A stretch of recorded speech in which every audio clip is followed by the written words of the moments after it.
everybody, we are here with a tasty treat today. We have the puppies from the Cinnamon Swirl litter, and this is their 6-week update. So we're going to take a look at each of the puppies, give you a little bit of news on what they're up to, give you an update on Hazel, and then we're just going to do a little overview of nutrition for the puppies and what they're eating. So I have with me the only boy from this litter, and this is Choco. Choco is a chocolate phantom, and he is the puppy that is just a phantom with no white markings on him. This week, the puppies have all started going outside, and they've started going all the ways down to the back, exploring the full amount of our property. So this little Labradoodle fellow is absolutely thinking that that is heaven.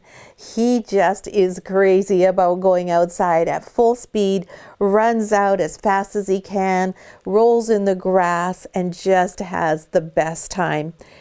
We are putting the Cinnamon Swirl puppies out with the Shake It Up puppies. So we have all 18 puppies out at once, which is really fun. And Choco does really well fitting in with all of the puppies. This little fellow is very gregarious. He is very kissy, and he's just the sweetest, nicest, most balanced puppy in the world. Just a real doll. So that's our little Choco fellow. Next we have Miss Swirl. There we go, Choco. Swirl is one of the beautiful girls, and she is the darker chocolate phantom in this litter with the beautiful white markings. So she has this gorgeous white on her nose, under her chin. She has a beautiful swirl of white on her neck as well. This little puppy is the sweetie of the litter. She is the quieter of the three. She is very, very strong with her eye contact. She likes to look to the people to get her cues and to find out what's going on, and she loves to be picked up. Her favorite thing is to be rocked and to have a good snuggle with her head right in your neck. Now, even though she is a very cuddly and affectionate girl, she also thinks outside is really just the cat's meow. She has really found herself by going out onto the grass, exploring all the new areas, and just having all that space in the back to run. She loves to go at full speed and go and see what's out there in the great big world for her. So that's our little Swirl girl, our little sweetie pie. And next, the other puppy in the litter is Cinnamon. Now, Cinnamon is also a chocolate phantom with lots of white flash. As breeders, that's what we refer to the white markings that are on a dog. We call it flash. So she has her 4 white paws. She has white on her nose, her chin, her head, and then she has this beautiful ruff around her. Now, Miss Cinnamon, so named for her color, is a dilute, which means that's why she has the lighter chocolate color. Now, this puppy, she has the sweetest little face ever, and she just looks like a real angel, but she is also a little dynamo. She is full of fun and adventure when she's outside. She can't wait to get out there and run like the wind. And when she's out with the Shake It Up puppies, she's one of the smallest puppies out there. Doesn't bother her at all. She has lots of confidence, and she is well able to stand up for herself. If somebody starts rolling her over or bossing her around, she doesn't hesitate to stand up and give them a rah, rah, rah, rah in return. Yes, that's you. I'm talking about you. She also is super affectionate and cuddly. This little girl is just going to be a dream to take home. She will be the ideal balance of fun and love. That is our little Cinnamon. So that's all of the puppies for this week and their update. The main thing that has happened with them is that Hazel's gone back to her guardians, Jeff and Denise. So they are on their own now, and they are exploring more of the outdoors. So Hazel went home on Saturday, and the puppies, they haven't really even blinked an eye at having their mom leave them. It's amazing how the moms can leave, and within an hour of being back home, they've pretty much entirely forgotten that they had puppies, and the puppies can have their mom leave, and when they don't see her, it's like, oh well, big deal. When Hazel and Breezy were here, and it's the case with any litter and their mom, when the puppies can see their mom, they get very excited and quite agitated, as of course they want their mom to come in and to cuddle them and mostly to feed them.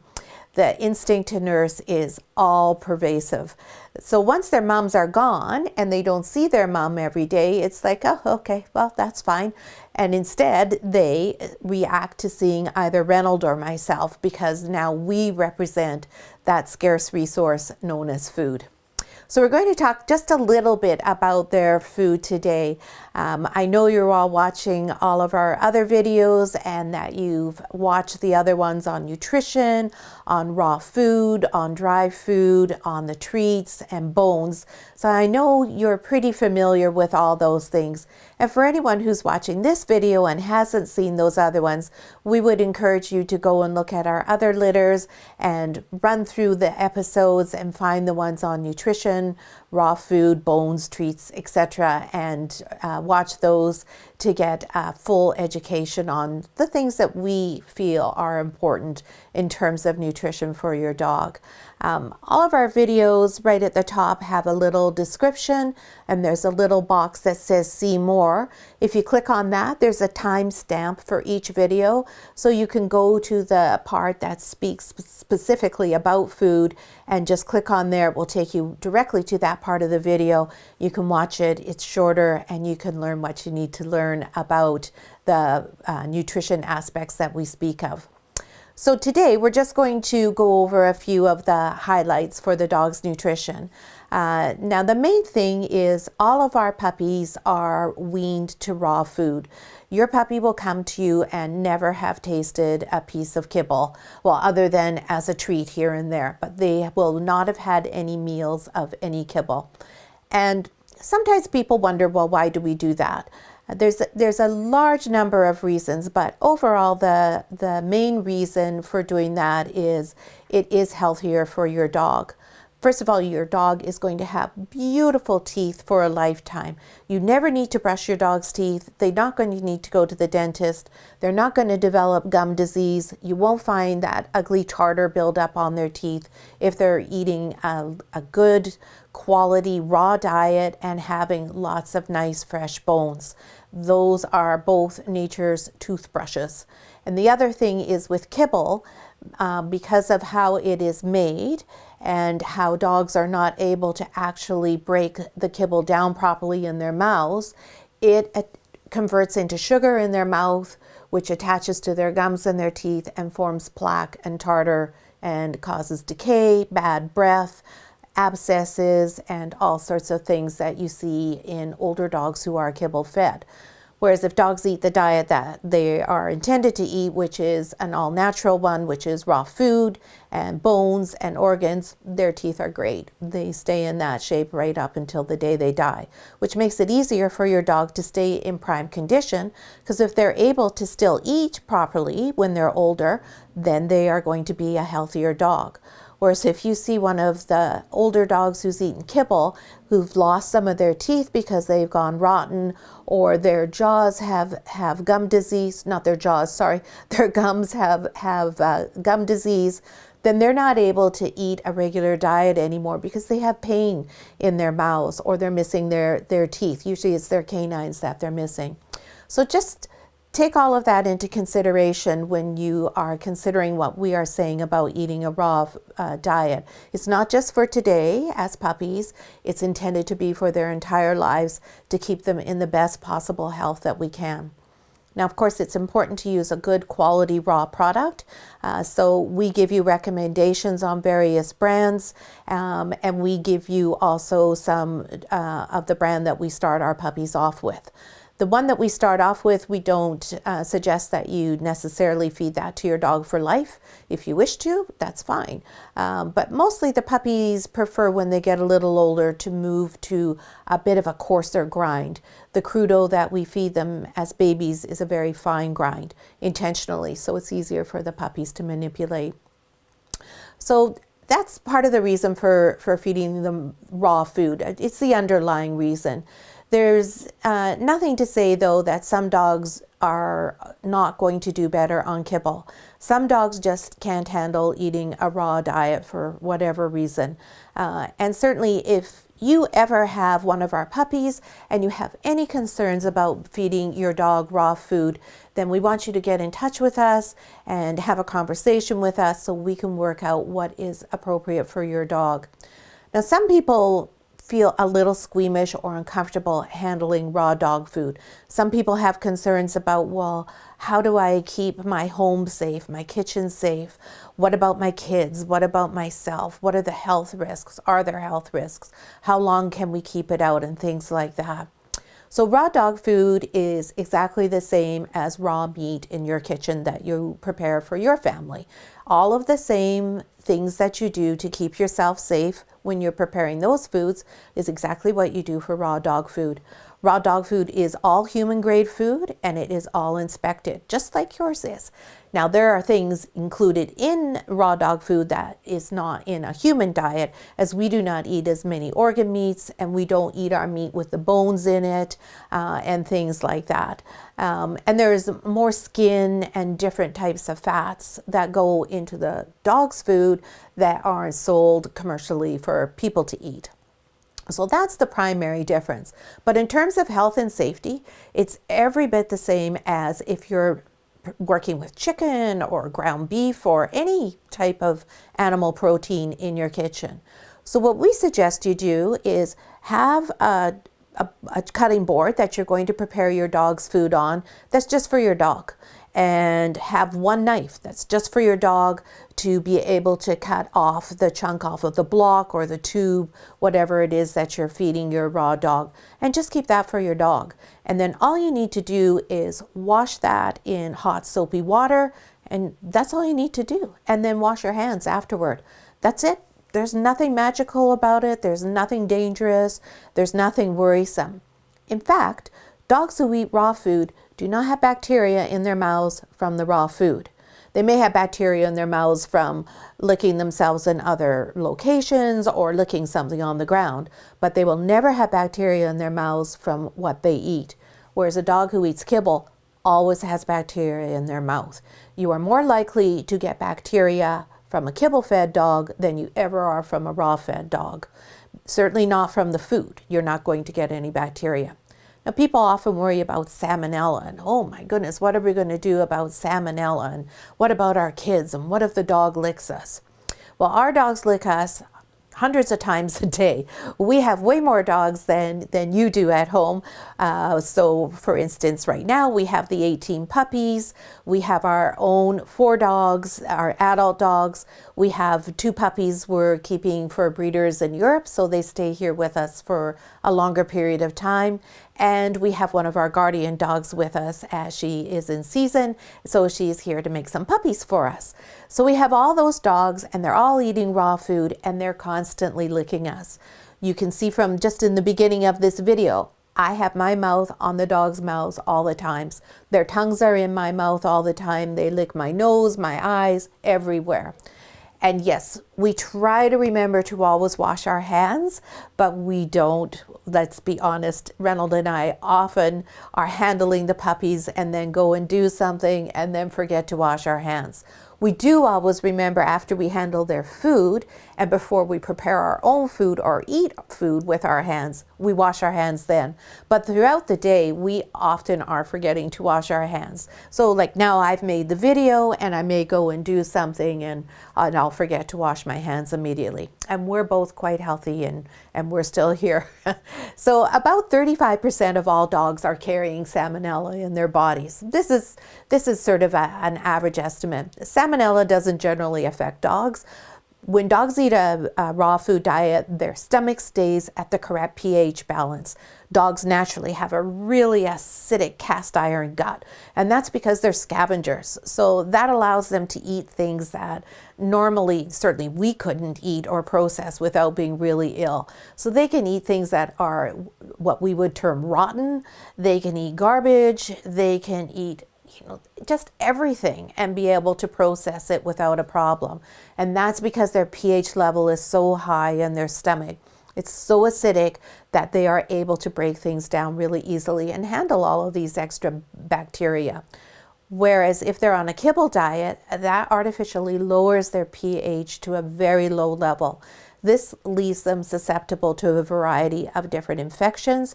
You will find dogs on kibble get way more ear infections. If they're female, they get a lot of vaginal infections. Both genders get UTIs. You'll find dogs who lick their paws and sometimes incessantly lick them to the point where they wear the fur off and they get infections on their feet and so forth. So that's all part of the overriding reason for keeping your dog on a raw food diet. Raw-fed dogs almost never get worms, and it is also a great deterrent for fleas and ticks. Raw-fed dogs don't appeal to fleas and ticks as kibble dogs do, and that's because there's sugar and other things in kibble, and that is what attracts the fleas, mosquitoes even, the ticks, any sort of bugs. So when your dog is attracting them, they're also near you, which you don't want. So it helps you as well. But you don't need to worry about the salmonella. Generally, when you see recalls for dog food for salmonella, it's kibble. Kibble often has salmonella in it. And that's because the kibble's in the bag and the fat goes rancid in the bag. Kibble is designed to have a shelf life of 2 and 3 years. So it's sitting on the shelf forever and ever until it gets purchased. And oftentimes as soon as you open the bag and the air comes in, all of the fats and oils in the kibble become rancid really quickly. And that's generally where salmonella problems come. Salmonella also comes from the plants where the kibble is processed. Now, it's not to say it's not impossible to happen with the raw, but it's very seldom that it happens with the raw. So that's just a little tidbit of information there, because a lot of people go, oh, what about salmonella? And oh, how are we ever going to keep our kitchen clean? And oh, what about kids? And what about the dog's tongue? So relax. You don't need to worry. And I'm pretty sure going forward, we'll find that there are more and more and more raw-fed dogs as people realize the overriding health benefits for your dog. So that's just some tips and tricks on working with raw food. Now, if you happen to be a vegan or a vegetarian or a pescatarian and just find working with meat something that's not appealing, there's a couple of ways to handle that. First of all, get yourselves some surgical gloves. They're really inexpensive. You can find them anywhere. That way you don't have to touch it. Some people just have an aversion to it. If you're a woman and you happen to have longer fingernails, or if you have gel fingertips, it's not nice to have that getting underneath your nails. So if you wear the gloves, problem solved. They're inexpensive, you wear them and you throw them away. Then you don't have to actually touch it if that gives you the heebie-jeebies. The other thing, the dogs prefer to eat their raw food icy. Although that's counterintuitive to what we think they would like and how we would like our meals, dogs do prefer their food to be slightly frozen. So you can take the food out, have it thaw partially. That way there's not a smell, there's not blood or anything else. You can cut it up with your knife, with your gloves on, put it into individual Ziplocs or however you wish to store it, and then it's easy. Just take it out of the Ziploc or out of your plastic container, into the dish. There you go, super easy. And that's one other thing you do want to wash daily is your dog's dish, again in hot soapy water. And we have a dish wand that we use just for the dogs, so that we're not using that to clean their dishes and our own dishes. We have a separate one for the dogs. But it's important that you do clean their dish every day. Same with their water dish. You want to wash their water dish with hot soapy water every day as well. Bacteria can build up in the water just from what it's getting out of the air. So that's a couple of ways to make handling the raw a little less gruesome if those things put you off.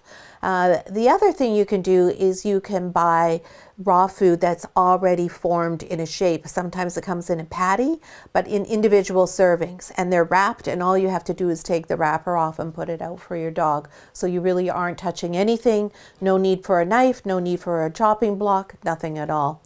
And if you really have a problem with raw meat, you can get dehydrated raw food.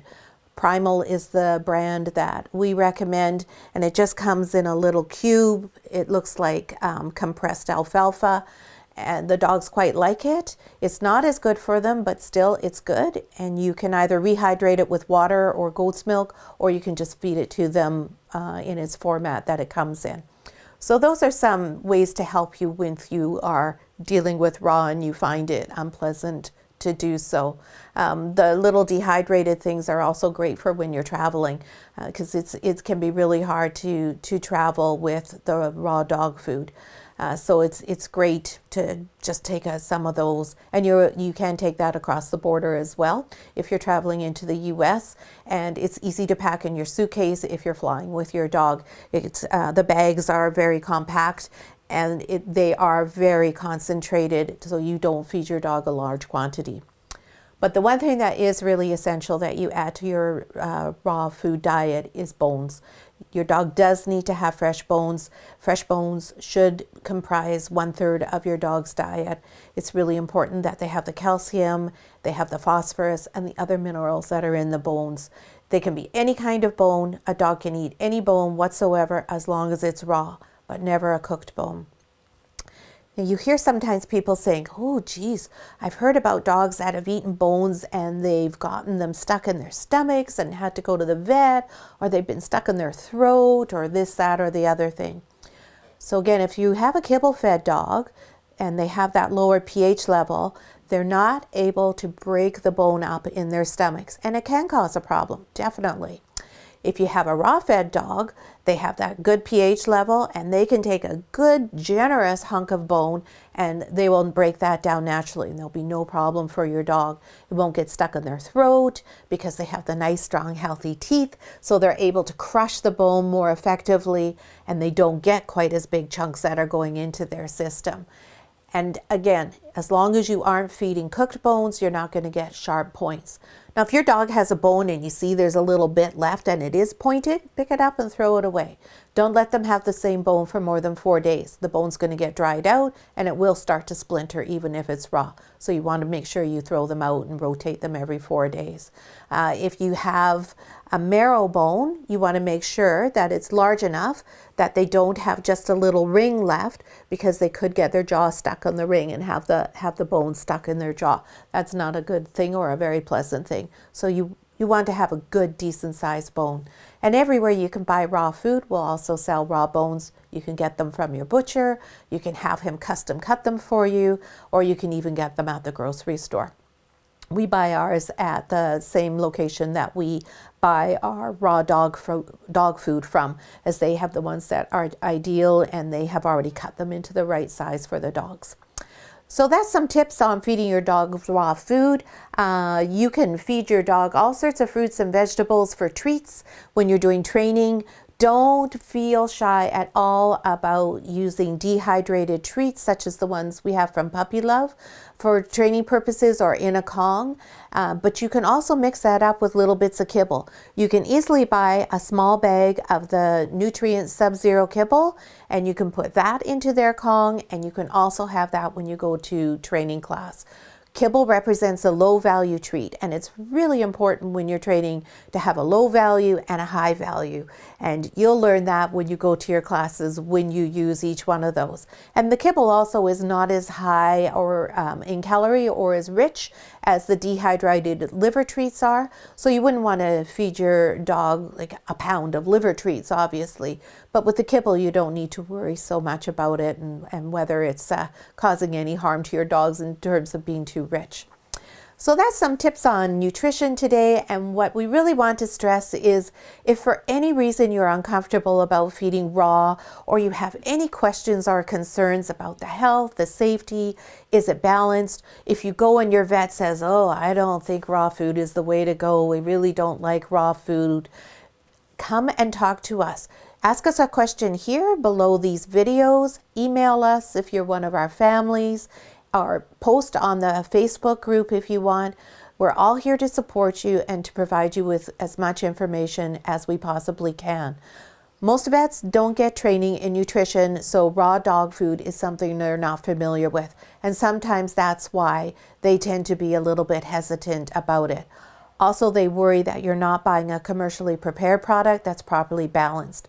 So we can help you address your vet's concerns, and we're certainly more than happy to address any worries that you may have and work together to find a solution if you're having any problems with feeding your dog raw food. So we hope this video was helpful. We hope you enjoyed seeing all the puppies. Hazel is happily back at home. She's all relaxed and just settled right back in as if she had never left. And the puppies are doing great without her, not worried at all. And everybody's just doing fabulously. So we hope you give us a thumbs up if you found this video helpful. And we look forward to seeing you again with your week 7 update for your Australian Labradoodle puppies from Van Isle Labradoodles.